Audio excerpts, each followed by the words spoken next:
playing outside of the rules, playing outside of the instructions is okay.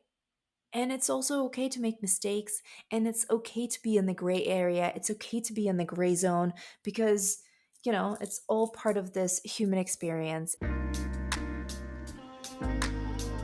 Hello, wonderful people, and welcome to yet another episode of the Meaningful Conversations podcast. Today, I want to share my learnings from 2021 because I feel like it has been a huge year for me in terms of just growth, personal growth, professional growth as well. And it felt like it was happening in weird bursts, which I kind of enjoyed. Right now, we are in one of those bursts, and it feels very strange and hectic, and at the same time, nice. But honestly, I was just thinking about this, and I wonder if you feel the same way. Let me know in the comments, and also by tagging us on social media and sharing your thoughts on the subject. This year has definitely topped all of the other previous years in growth. And I feel like I always feel this way about the year that is, going away. And I always feel like I'm leveling up. And I was just thinking about that learning curve and whether at some point it will slow down. Because just this year feels like last year, but even more on steroids, if that makes sense, in terms of learnings and stuff like that, in terms of self discovery. And I wonder if that learning curve is ever going to slow down and how I would feel about that. Let me know. Super curious to find out your take on this because I feel like this is more of a philosophical question, but let's get into those learnings. I have one, two, three, four, five learnings for you today that I have identified. There may have been more, but these are the main ones that I can truly tell you that have been pretty drastically impactful on my life and on the way I do things. And the first learning is I learned how to play outside of instructions. What do I mean by that? I feel like recipes is the perfect example of it. And I have been improvising with some of the recipes beforehand. Don't get me wrong. I'm adventurous and creative cook, but I feel like it's the best illustration here. So a lot of the times a recipe call for certain ingredients and blah blah blah. You follow the instructions, and I used to follow instructions to a T, whether it was a recipe or it was, a manual, instruction manual on how to do different things. For example, taking care of plants. Honestly, I feel like plants were the area of life that actually showed me that concept of, playing outside of the instructions because I realized that nothing is as, black and white as a lot of people say it is. And plants showed me the nuances of life, and plants showed me how you don't have to follow instructions to a T because as long as you understand the variables that go into the process that you're working on, you can tweak it and kind of freestyle it and go off road and do your own thing. And it's okay. And it's all a learning experience. And I don't know how to explain it, but this year I've been very much a goody two shoes, follow the rules all the time. And I'm not trying to say I'm going to rebel and just do my own thing, even though in certain parts of my life, yes, for sure. But, I am learning how to experiment. I'm learning how to understand the variables of life, the variables that go into a recipe or the variables that go into taking care of plants. I mean, like I feel like I'm doing pretty well. This is a jungle. Let me show you a picture of my office at the beginning of this year. That was before I kind of started thinking about this from this perspective.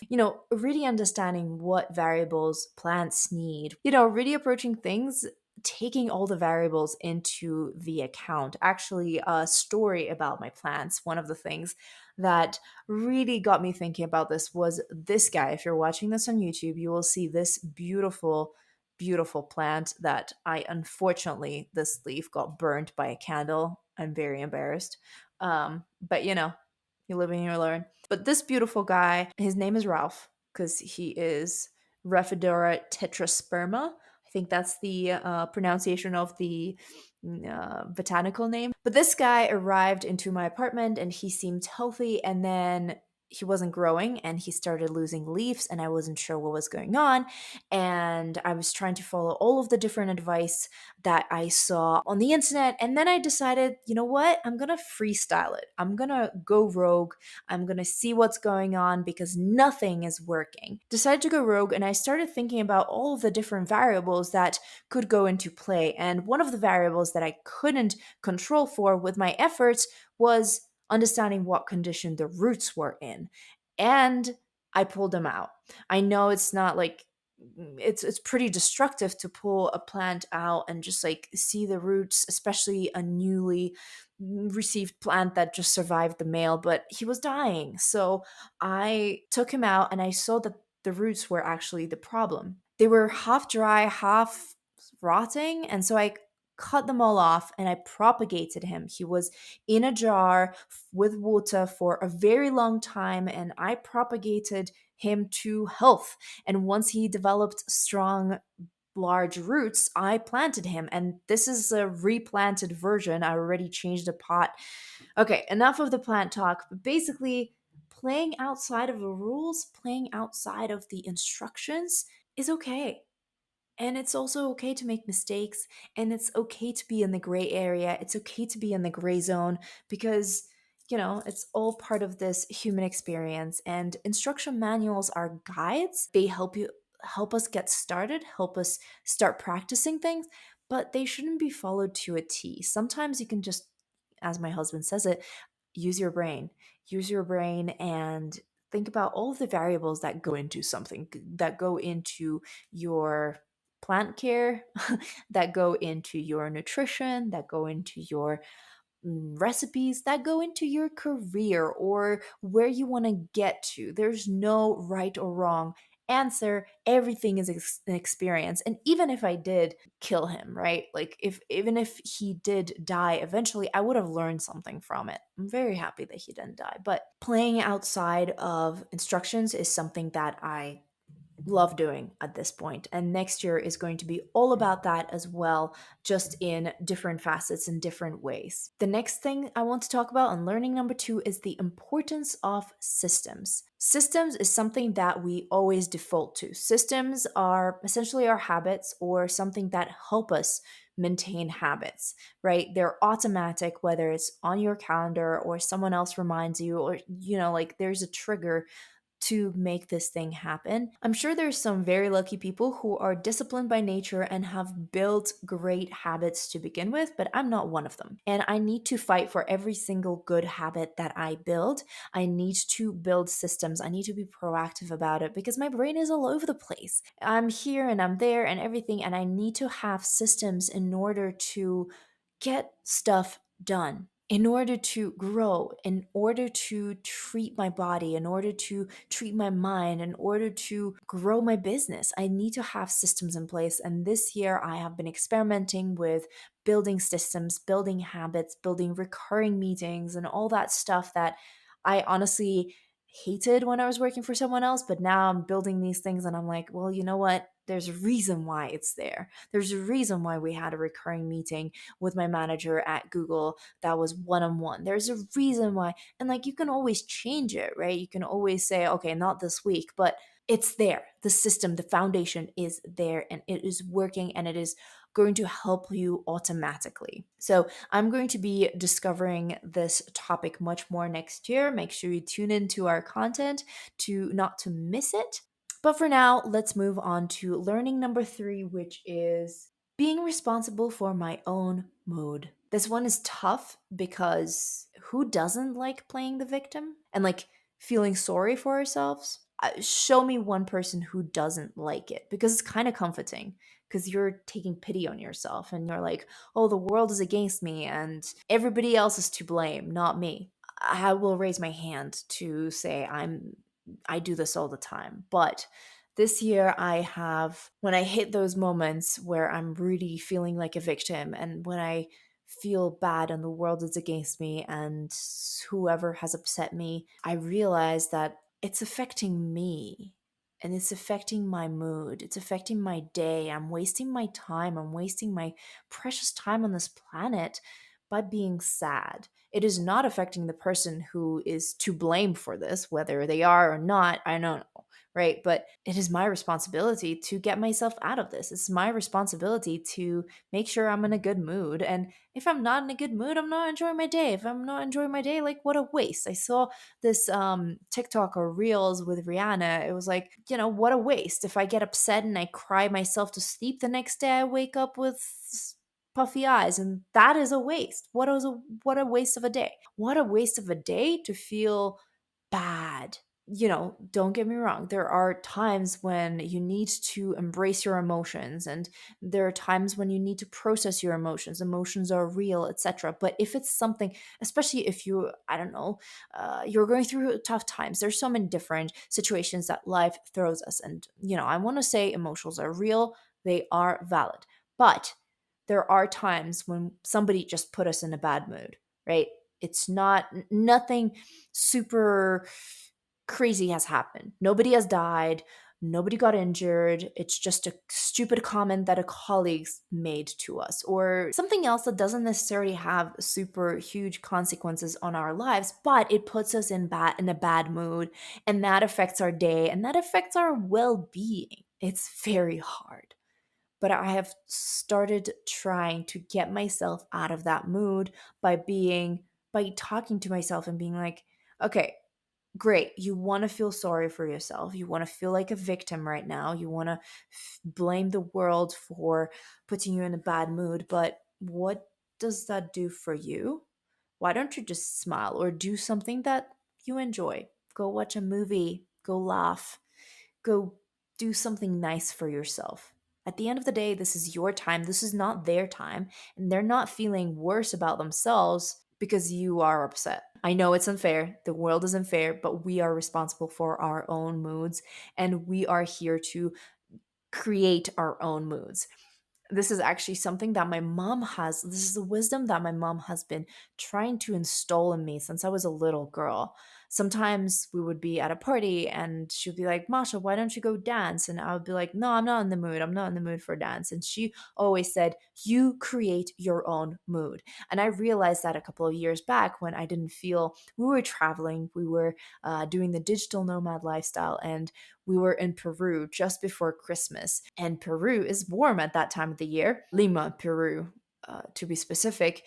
And everything was pretty Christmassy. There were lots of Christmas decorations, but I'm not used to being warm when it's Christmas. And it felt weird. I didn't have the Christmas spirit. And when we arrived back to Denver to celebrate Christmas with my husband's parents, right before COVID hit, I took myself out to Christmassy places in Denver and to the Union Station in particular because it has these beautiful Christmas decorations. And I created my own mood that year. And I realized what my mom has been telling me all this time. Now, I'm still stubborn. I'm still not going to dance at a party when I don't feel like dancing. But when it comes to these kinds of things, I'll pick and choose. But I know I'm responsible ultimately. So I have no one to blame. Number four has been kind of uncomfortable as well in a counterintuitive way because number four is working with yourself and not against yourself. What do I mean by that? I mean, listening to your body, listening to your mind, understanding how you work, and creating systems around that enhance that. Not trying to be someone else, essentially, not trying to achieve something impossible, something out of reach, and killing yourself for it, right? So I have this tendency of cramming so much work and expecting so much work from myself every single day and feeling disappointed at the end of the day. And it's a vicious cycle. It happens all the time. And I guess in the way it makes me feel like a victim of my own doing. I don't know. I'm sure there's something messed up on a subconscious level. But this year I have taken the Time Genius course by Marie Forleo, and I've already have been on that journey. So this course came at the perfect time for me to understand that, at the end of the day, why am I trying to push against my own, I don't want to say limitations. No, not limitations. Like, why am I why am I working against myself? Why am I creating these traps for myself to feel like a failure and, not optimize my day according to what I should be doing? Like I'm just working against myself, not with myself. So I took that Time Genius course and it was so wonderful and so insightful into how I work best. And it helped me start creating systems. I'm not there yet.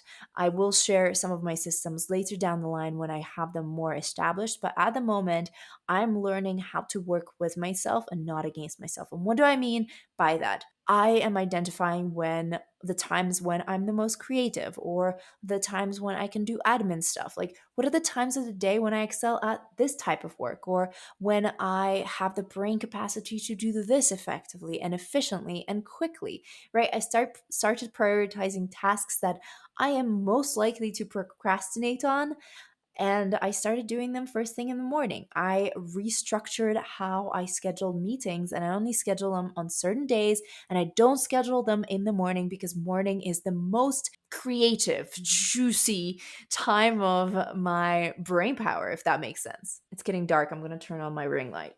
And now you can see my face again. So I'm on this journey of creating those systems that help me, enable me to work with myself, not against myself.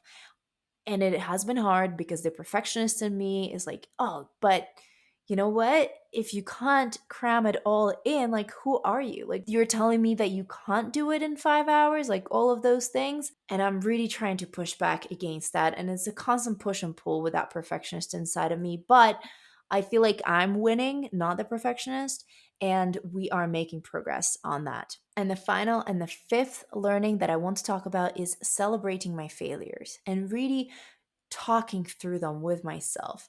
It started with this meetup thing that we had in the Stereotype Breakers community on Discord, where we shared our failures and we talked about them and we talked about what we've learned from them.